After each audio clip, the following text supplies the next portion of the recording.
Satish, I'll chant this, you just repeat each line. Vedanta Deshika Kataksha Vivruddha Bodham Vedanta Deshika Kataksha Vibhuddha Bodham Kantopayantra Yaminah Karunaika Patram Kanto Payantra Yaminah Parayantra Yamina Karunaika Patram Karunaika Patram Vatsan Bhavaya Vatsan Vavaya Anavadya Gunairupetam Anavadya Gunai Upaityam Bhaktya Bhajami Bhaktya Bhajami Paravadi Bhayankararyam. Paravadi Bhayankararyam.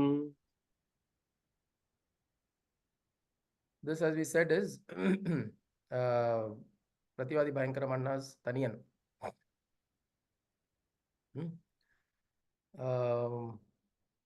Chandramama, in the first moon verse, chant Panlama. Panlam. Kausalya Supraja Rama Purva Sandhya Pravartate. Kausalya Supraja Rama Purva Sandhya Pravartate. Uttishta Narashardula Kartavyam Daivamannikam. Uttishta Narashardhule Kartavyam Daivamannikam.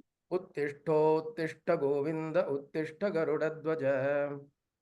Uttishtottishta Govinda Uttishta Garuda Uttishta Kamalakanta Trailokyam Mangalam Kuru.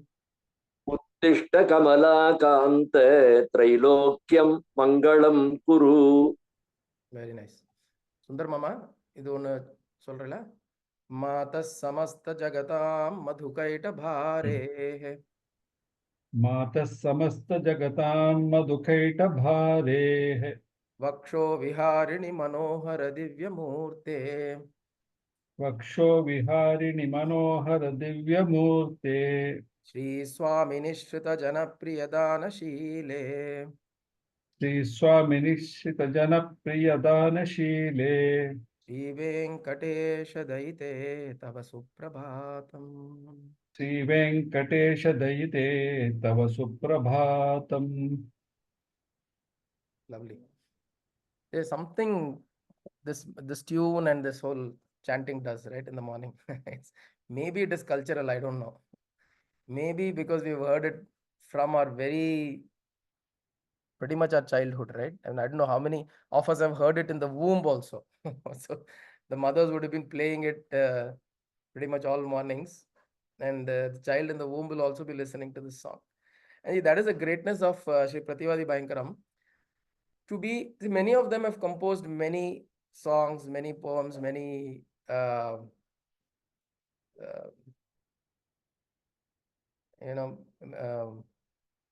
many outpourings have come out through many saints. But for something to reach this level of popularity and connect, that can happen only through that can only happen if divinity wills it, right? Like my father-in-law would say, talent irna mattum poradu. There's not sufficient that you just have talent. You should also have God's grace.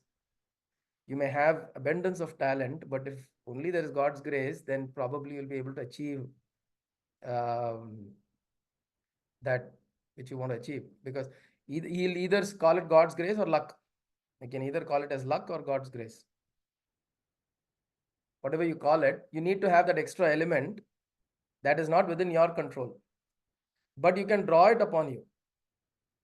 So what a lot of Mahatmas and Sannyasis and saints and gurus and masters have taught us is how to draw upon this grace while we live. Moksha is not necessarily after you die. While you live, how do you draw upon this grace that is this X factor, which is not right away in your control? How do you draw this X factor so that this machinery can run with ease? So for someone to be able to compose, put something together, and that's been world loved across the world, so many people for so many generations. He lived around 1300, 1400 AD. So imagine it's about 600, 700 years, 600, 650 years. He's been able to, that's got the impact. In fact, this was composed, as I said, was, I hope my audio is clear. Okay. So this was composed on the instruction of Manabala Mamuni, the then Acharya. At that time, he was the Acharya for Prativadi Bhayankaramanna. In response to the Tirupalli Ezhuchi that was composed for Ranganatha. So in Sri Rangam, there is a morning procedure of waking up Ranganatha by singing Tirupalli Ezhuchi. And that is a much shorter shloka, stotram. Then he said, you are in in Tirumala, you are doing seva to Tirupati Balaji, Venkateswara. Why not compose a Suprabhatam in his honor? So that is when he started composing it. But this outshined the Tirupalli Ezhuchi, right? How many of us know Tirupalli Ezhuchi of Ranganath? But Venkateswara Suprabhatam, all of us are familiar with. Now, how does he start? He starts with saying Kausalya Supraja Rama. Now, this first line is supposed to be picked up. What Sri Anna did is directly picked it up from the Ramayana, Balakanda. He picked it up directly from the Balakanda, where Vishwamitra is trying to wake up Rama and Lakshmana. So those are familiar with the story. During the Balakanda, Vishwamitra asks Dasharatha's permission that I want your sons who have just passed out school. So they just finished their graduation, the Gurukulam. And then he is taking them on an assignment to go, and what's been happening is all the rishis who are doing yajna and puja and all that, there are many asuras who are coming and rakshasas coming and defiling their homa, the rituals that they're performing. So they'll drop in meat, they will come and do all kinds of defilement to the thing that they're doing, and that will disturb their daily routine. So Vishwamitra will come and seek Dasharatha, saying that send me your sons. I'll just take them for a few days. It will also be a good experience for them. And then I'll get them to protect us. So in that, this is the situation where Vishwamitra is along with Rama and Lakshmana. And Vishwamitra is going and waking up. So the way Valmiki writes Vishwamitra waking up Rama is Kausalya Supraja Rama Purva Sandhya Pravartate Uttishta Narashardula Kartavyam Daivamannikam. So if you look at the context there, he is saying, wake up, O Rama, you've got God's work to do. It is morning, you have to get up to do God's work. Daivamannikam, which means the ordained duty that you have come for, that you have to do. You have to perform the ordained duty that's been asked of you. And he says, Uttishta Narashardula, oh, wake up, oh, lion amongst men. Nara Shardula. Shardula means tiger. The bravest and the greatest of all animals. Wake up. So the bravest of amongst men. So Shardula is used as a metaphor to say that you are the lion amongst men. Nara Shardula. Uttishta, wake up. And for what? To go and do your ordained duty. And how does he describe him? He calls him as Kausalya Supraja Rama. He doesn't call him as Dasharatha or Dasharatha's Putra. Kausalya Supraja Rama. Purva Sandhya Pravartate. In the east side, the Sandhya has started to come, which means that morning dawn has started. Okay, so this is the first verse. Now, a couple of things that we can look at the first verse to understand a little better. Now, why did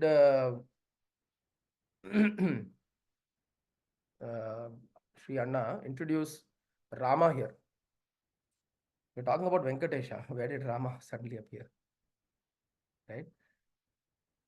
So in his mind, and if we go through when we go through the Suprabhatam, the Stotram, the Prapatti and all that, in his mind, he sees Venkateswara not different from Rama and Krishna. So in the next verse also you'll see Uttishto Uttishta Govinda Uttishta Garudadvaja. So he's calling out Govinda. He's reaching out to him as Govinda. So he's saying, oh Govinda, wake up. First he's calling him out as Rama. Rama, wake up. Now he's calling him as Govinda. Govinda, wake up.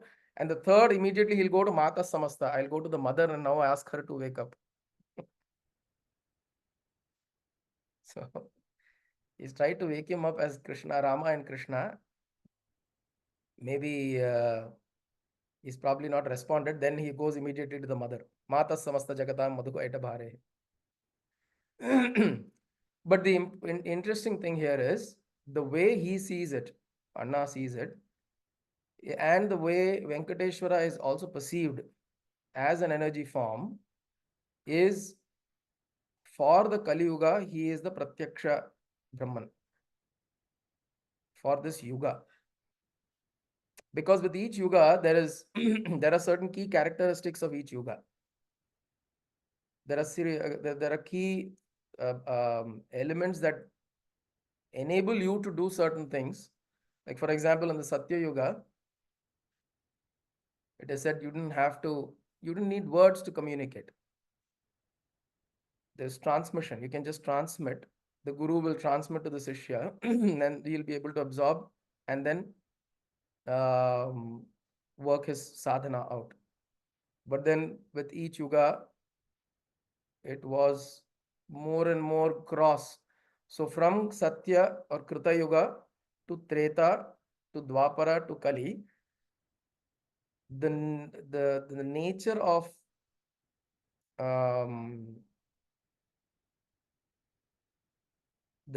creation itself moves from subtle to gross.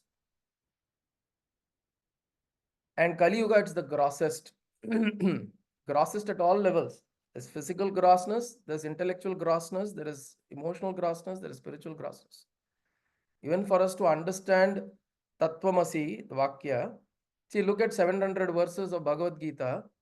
Bhagavan told him in a flash to Arjuna, and he got it. Look at Ashtavakra Gita. Ashtavakra told Janaka Raja in a few verses, and he got it. Ribhu Gita, Uddhava Gita. These verses, just about maybe 100 whatever verses, and they get it. But now you write pages and pages, volumes and commentaries and books, and we read, we still don't get it, right? Because the grossness is increased. And it is said that Venkateswara is the form or the construct or the energy form that is available for the Kali Yuga. So there's a term called, or is referred to as Kalau Venkatanayaka. Kalau Venkatanayaka, which means in the Kali Yuga, Kalau, in Kali Yuga, who is there? Who's Pratyaksham Brahman? Is Venkatanayaka. Venkatanayaka is Venkateswara. Now, Venkata, the word also is kind of formed. There are two ways in which this word can be looked at, is said. One is Venkata. Like I said the last time, Veng means negativities. Now in some interpretations, you'll see this as sins. And I don't personally ascribe to the term sins. Essentially the negativities that you collect over time. It could be at all levels. The negativity that we accumulate, that is kata. He is the one who removes it. He helps to dissolve it. In his presence, it gets burnt. So he is Venkata. He is available here to remove the negativities that are there present within us. Venkata Ishvara, the one governing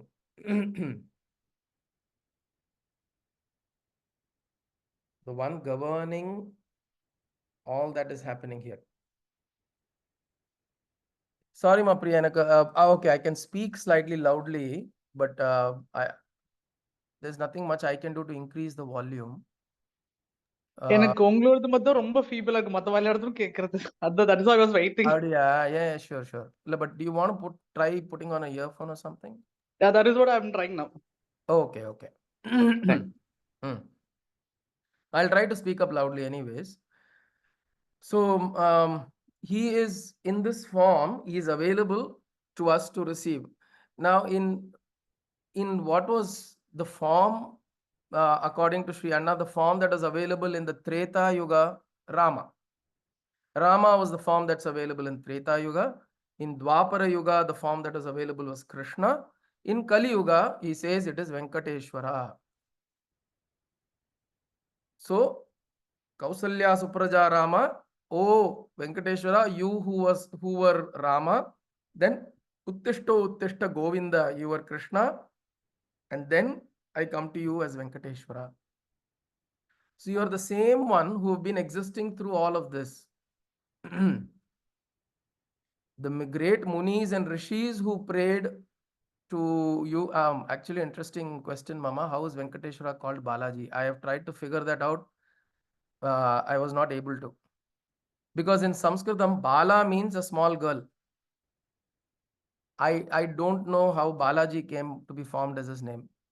Parung, I mean, if you all can figure out, do let the group know. It will be an interesting trivia. So he is in this form, he is available as he was available through other yugas. He is available here as Venkateswara. Okay. Now the other term that he is referred to as is Srinivasa, Venkatachala, Vaikuntha Natha. Now the other way that it is interpreted why he is called Venkata is also because one of the interpretations that I saw is saying that they were trying to refer to as Vaikuntha, but because they were not able to, the locals were not able to pronounce Vaikuntha, they said Venkata. That is another interpretation that I've seen. But whatever it is, the idea there is that he is this form that's available through devotion. And one of the reasons what is said is, why did Venkatachalapati or Srinivasa or Narayana come in this form, or divinity take this form, is purely for Kainkaryam. Kainkaryam means to do service. For whom? Whether he does service or not, this form is available for the bhaktas to do service. உங்களுக்கு ஒருத்தர் வந்து கால்ல massage பண்ணணும், somebody's got to do massage to your feet, you've got to be in one place, right? You have to show your legs and you have to be in one place. So to get service done is also not easy. So Venkateswara came down, he stood there in one place and said, now you do service. The term for service is Kainkaryam. Now what is Kainkaryam? Essentially with Shraddha, with Bhakti, with Prapatti or Sharanagati, with all of this. Shraddha is loosely translated as faith. Bhakti is devotion. Sharanagati is surrender. With this, we go towards this form that's available, and all you do is just serve it. Serve the form. Why do you serve the form? Because it's said that that form is available for you to do on the outside so that you become more associated with the form that is inside. See, Abhisheka, when you do Abhisheka to a linga or a vigraham or whatever, what are you doing Abhishekam to? Of course, that linga or that vigraham needs Abhishekam, because so that the metal or the linga form, the stone, whatever, it needs to be preserved. So you do Abhisheka. But then you do Abhisheka with mantra and all of that. One is you're consecrating and you're energizing that object. What you're also doing is you're doing abhisheka within, you're cleansing. The process of cleansing is happening within. So that connection also always has to be established. So when we're doing, if you don't know what is doing service to anybody or anything, there is this form that's available, and that form is not going to judge you. If somebody comes and does massage to you, you will say that, "Ayo, you didn't do it properly. You did it properly. I'll give you 5 rupees tip extra if you do it properly." All of that. But here that is not there. He's not standing there to judge you. You do whatever kainkaryam you feel like you're doing. You do it in whatever ways you're doing. You do it. Saying, I'm available to take it. Because what is important is the attitude of doing kainkaryam. The attitude of serving is important. That needs to be inculcated within. Because what is happening in the process of serving? You're dissolving a little bit of yourself. Every time you're doing for the other, you're dissolving a little bit of yourself. The dissolution is the focus, not the doing.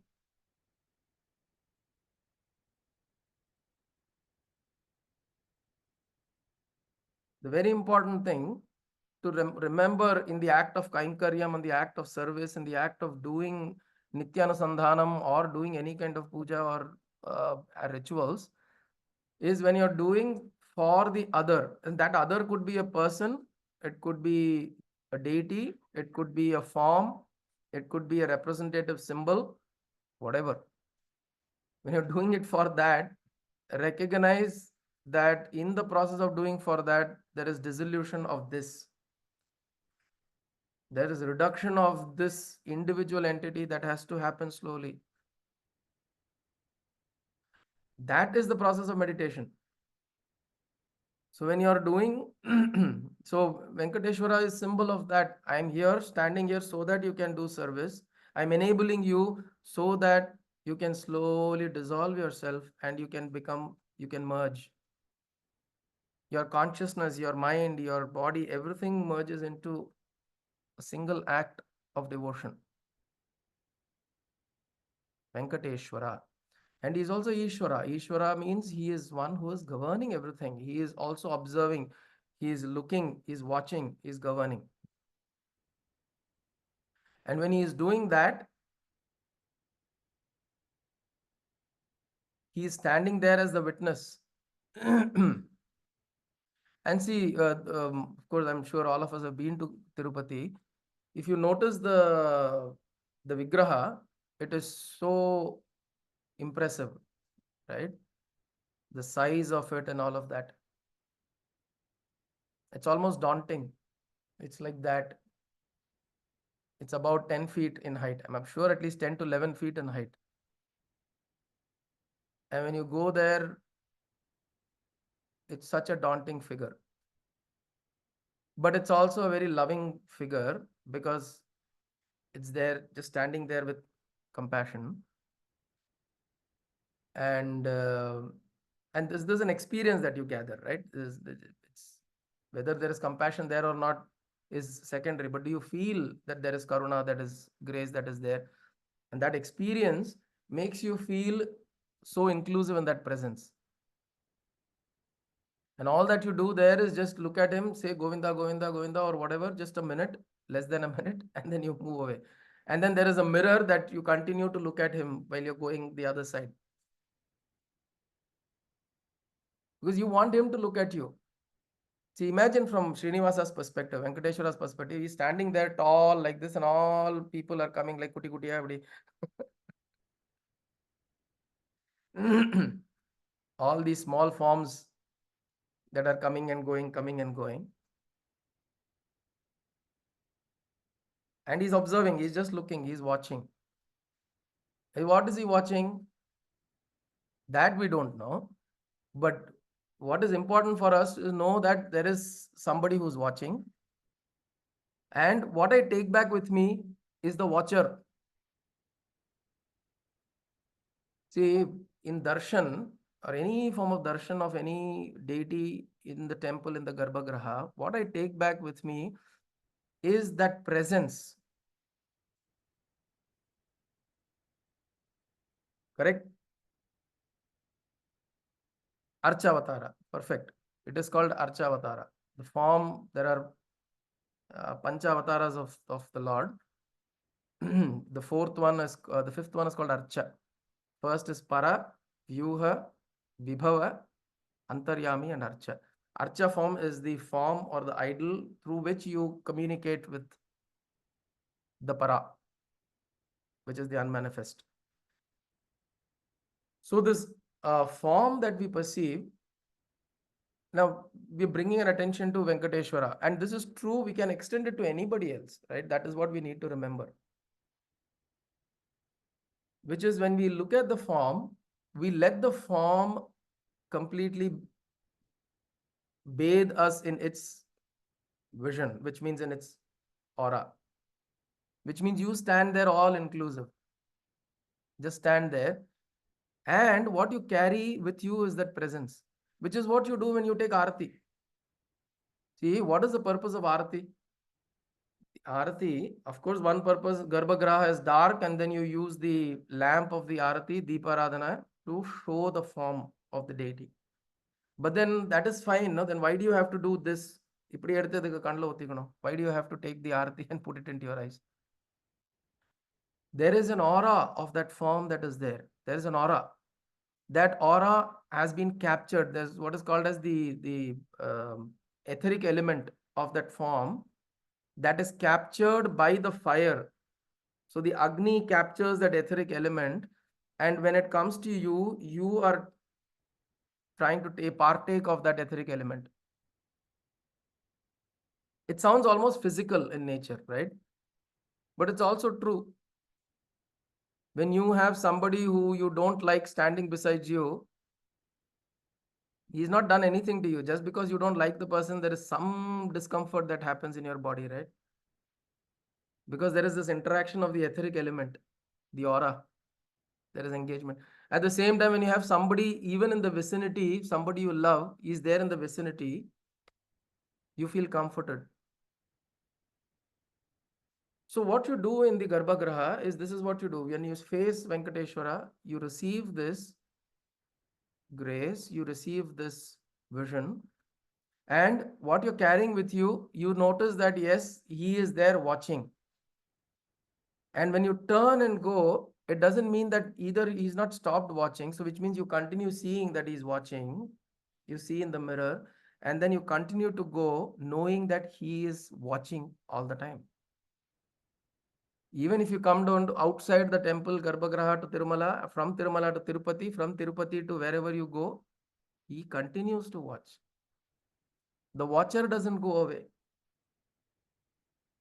By going into that presence, you're only re-emphasizing, re-establishing, and making it firm that this watcher is there.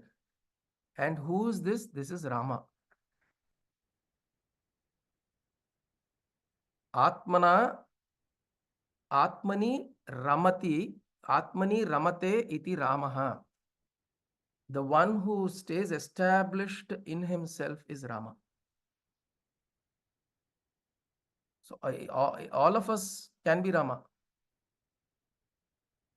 It is not just that king of Ayodhya whose consecration is happening on the 24th of Jan. It's not just he is Rama. He is a symbol and representation of this principle which is there within me, which is always watching, which is always present, and that is Rama. And what Prativadi Bhayankaramanna is pointing out to that Rama. Uttishto Uttishta, or Kausalya Supraja Rama. Oh Rama, wake up. Although he's used the phrase from Valmiki Ramayana, there's a next level of interpretation that can be arrived. Because that's the idea, right? Whether a Rama wakes up or a Ranganatha wakes up or Venkateswara wakes up, I don't care basically. My problem doesn't get solved. Even today, when I wake up in the morning, Venkateswara is waking up through Suprabhatam in Tirupati. Does that resolve any of my problems? Correct? That doesn't, unless I internalize. Cholunga Mama. The waking up it's not the physical, yeah, it's a subtle part of it. Like you you get to, you wake up from your present state of mind into a mind which is of a higher nature.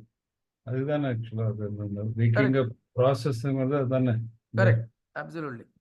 You So the- don't, everybody goes to sleep, getting a wake up, பகவான் வந்து sleep போறாருன்னு தெரியாது நமக்கு. But Absolutely. it's just indicative that we have to wake up from within. Correct. அதான் சொல்றது. Correct. Exactly. And that is what we need to take. And like you're saying, Bhagavan, whether he sleeps, wakes up, I don't care. Basically, I don't care. But honestly, if you look at it, if you see Bhagavan as an entity just sitting outside and governing all of this, then probably he is also getting tired. He's going for sleep. Right? If you're visualizing that way, then he needs to use the bathroom. He needs to take shower. எழுந்த அப்புறம் உடனே எல்லாரும் வந்து நிக்கிறா இங்க குளிக்கிறது இதுல குளிக்கிறது பத்தி எங்கேயும் போடவே இல்லை சுவாமினி புஷ்கரணி தட்டே சுவாமினி so you get the water from Pushkarini and he's given a bath.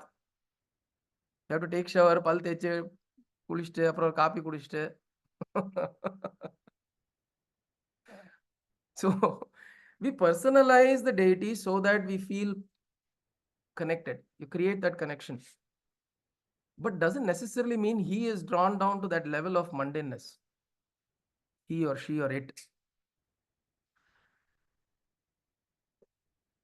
The feeling of sanctity happens within, right?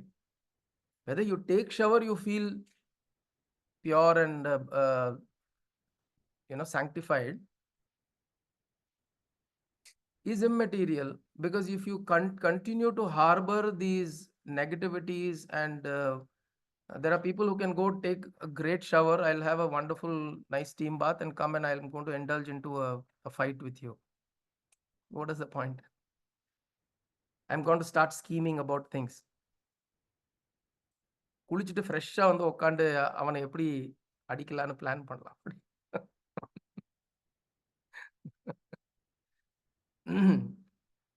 So that the idea of cleansing is again a process of purification within.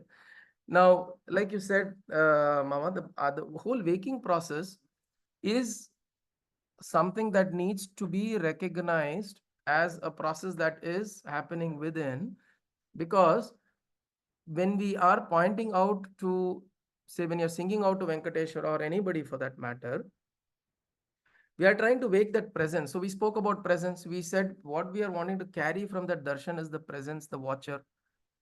And that watcher is always existing, always present, always there, here, now. Whenever you look at it, here, now, watcher is present. Can you say for a moment that he is not?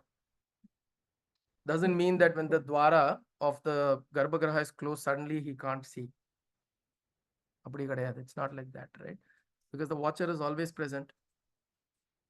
And if that's present, then there is no sleeping. If he is always awake, there is no sleeping. Because he is not bound by this particular principle that we're talking about, is not bound by sleep or wakefulness. It is ever awake. The body goes to sleep, the mind goes to sleep, the intelligence goes to sleep. But consciousness as a principle always remains ever awake, even in deep sleep. Which is why after deep sleep, when we get up, we are able to look back and say that I had a good sleep. Now, who is the one who slept? If you're able to get up and say, I had great deep sleep, I had wonderful deep sleep. So if you're saying you're not there during deep sleep, how are you able to recognize this? Which means you were there. You were present during deep sleep, not as this waking consciousness, but there was a certain conscious principle that was there and still and watching.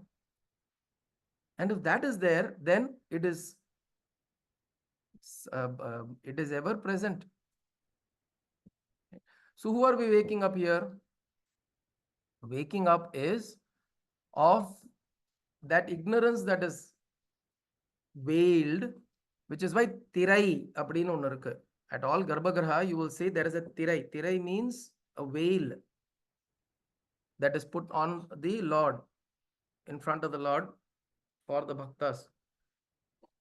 And again, you internalize that tirai is nothing but the veil of ignorance that we carry within, that we associate ourselves with this limited entity, this body, this mind, this intellect, this family, this house, this name, this identification. This identification is the Tirai. And what are we doing when we are waking up? We are trying to slowly open that Tirai, slowly remove that curtain of ignorance to see that shining beautifully within.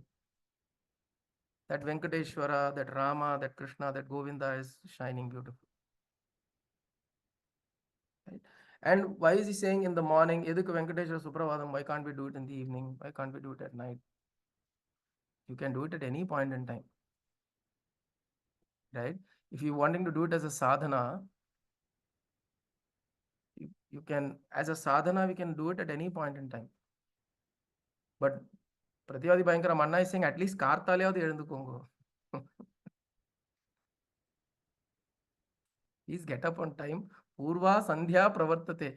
So he's saying when the morning sun is rising, that is the time you please wake up. In Singapore, sun used to rise at 7:15. So we had nice excuse. Because the clock was adjusted to Hong Kong clock. 6 o'clock and the பயங்கர இருட்டா இருக்கு. So it's very dark at 6. So 7 o'clock you get time till 7 to sleep. But I wonder what Anna would have sung there, right? What he would have meant at that time. But the point is that whatever is this dawn that you perceive, wake up early in the morning and wake yourself up. So as we said the last time, from getting up to waking up is a process. This is that process. Getting up is one thing. My party used to wake us up in a very interesting way. Satish is here, my cousin, he'll remember. She'll say, oh, she'll call out your name like 10-15 times. Ezhundre, Sudarshan, Ezhundre, Ezhundre, Sudarshan, Sudarshan, Ezhundre pa, Sudarshan, Sudarshan, Ezhundre, Sudarshan. Cheri party ezhundukar. Okay, the snooze, at least in the alarm, you'll have a snooze, which will give you at least a few minutes so that you kind of wake up, then you go off to sleep and then you wake up again. But my party had no snooze button. So she would go on till you wake up. So that kind of waking up, that getting up, so you will essentially get up, but then you have to slowly wake up. Right? So here he's saying, Kausalya Supraja Rama, Kausalya Supraja, O son, O righteous, O good son of Kausalya. Su is always to indicate auspiciousness. It's a term or a prefix that is used to indicate auspiciousness. Supraja Rama, O Rama, an obedient son, O auspicious son of Kausalya. Purva Sandhya Pravartate. See here again, Sri Anna is using the mother as a pretext to wake up Rama. Amma solra எழுந்துரு அப்படி. तुझे तुम्हारी माँ का वास्ता, तुम्हारा Advari, he's giving a pretext of his mother, saying that in the name of your mother, please get up. So Kausalya Supraja Rama. Here he's not calling him Dasharatha. Because there is this loving care that always comes from the mother, right?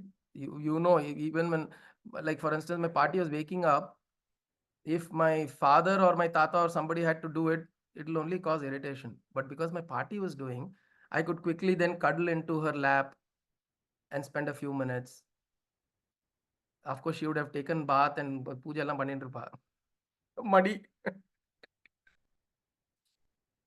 ஏண்டா மடி போச்சே ஏண்டா உன்னை எழுப்ப வந்தேனோன்னு ஆயிடும் பாட்டிக்கு அப்புறம். But we were like 5 grandsons for my party on the father's side. So, but there is this joy, right? You will go and you'll cuddle into her and you do that. There's a certain warmth. So even in waking up, it has to be done gently. Like we said the last time, going into sleep has to be a gentle, aware process. In the same way, waking up has to be a gentle, aware process. If you subject yourself to jerks, sudden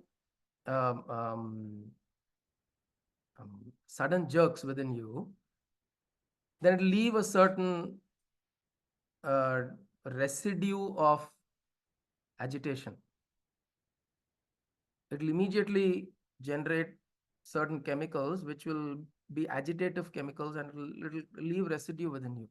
So waking up should also be a gentle process. So here is It's reaching not out. also good for your heart, right? Suddenly, they say that. Correct.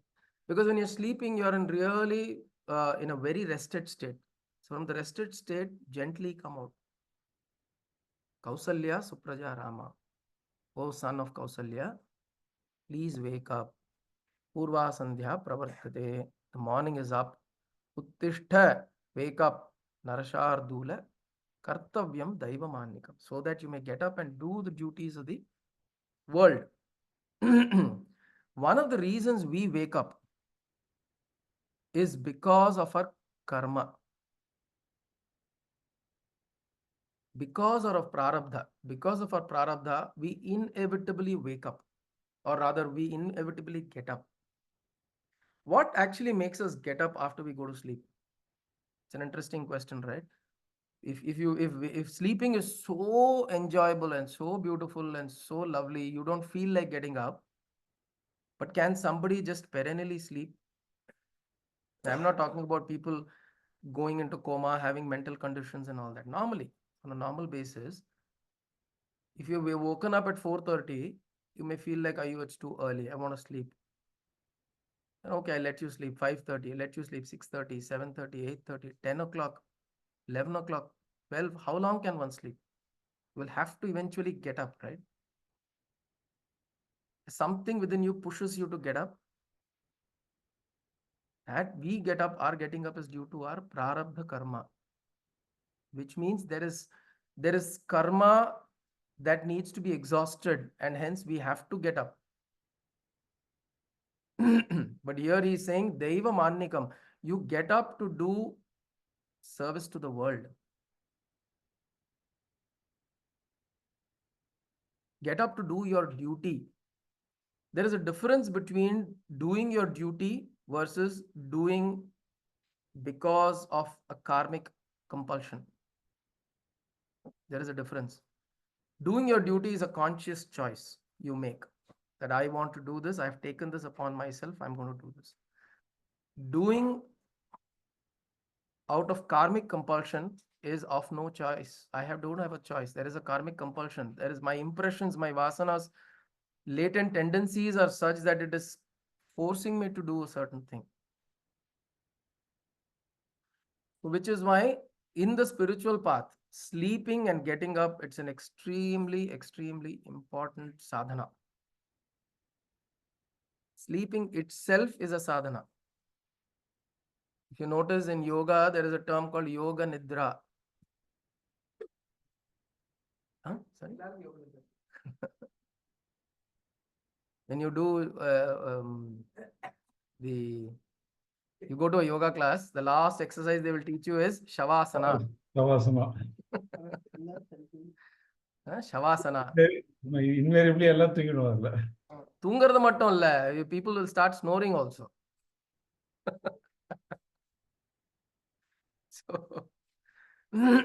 So Shavasana is essentially completely resting your body, your mind and everything consciously.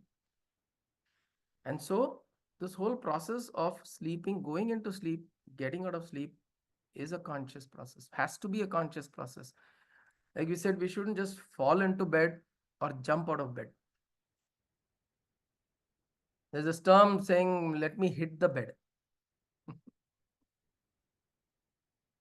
And you fall so hard that you're going to hit the bed. Whether you get hit or not is secondary, but you're going to actually hit the bed.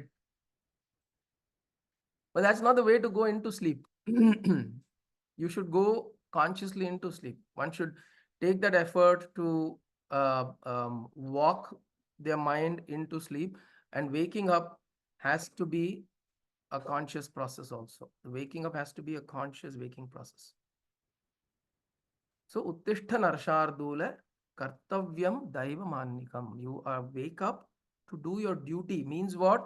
Wake up consciously. Wake up so that you've got things to do. Wake up in a conscious way. Don't wake up because of karmic compulsions. If it's karmic compulsion, you'll wake up at 10:30, 11 o'clock. You wake up with a purposeful waking up, you'll wake up much earlier because you know a lot of things can be done. And you go to sleep purposefully. You know, yes, now my body needs rest, my mind needs rest. I'm going to put myself to that rest. Okay? So this is where he brings Rama, and there's other phrases also where he is made a mention of Rama, Sri Anna, and Govinda, because for him, as I said, Rama, Govinda, Krishna are Venkateswara. Venkateswara is none other than Rama in the Treta Yuga. Venkateswara is none other than Krishna in the Dwapara Yuga. Venkateswara is Kalau Venkatanayaka. He is the Venkateswara who's been established, who's come in this energy form for the Kali Yuga, so that we can access him in an attitude of service, gratitude, and surrender. Okay. So we'll close with that today. We did the first verse. Om Kayena Vacha Manasendriyerva Buddhyatmana va Prakate Swabhavat Karomi Yatyat Sakalam Parasmai Narayana iti Samarpayami Sadashivaya iti Samarpayami Jagadambikaya iti Samarpayami Sadgurunatha iti Samarpayami Hari Om Tat Sadgurubhyo Namaha. Shrikantai Kalyana Nidhe Nidheyatinam Shri Venkata Nivasaya Srinivasaya Mangalam.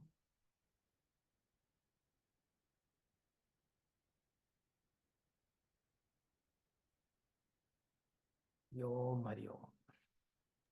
Hari Om. Hari Om.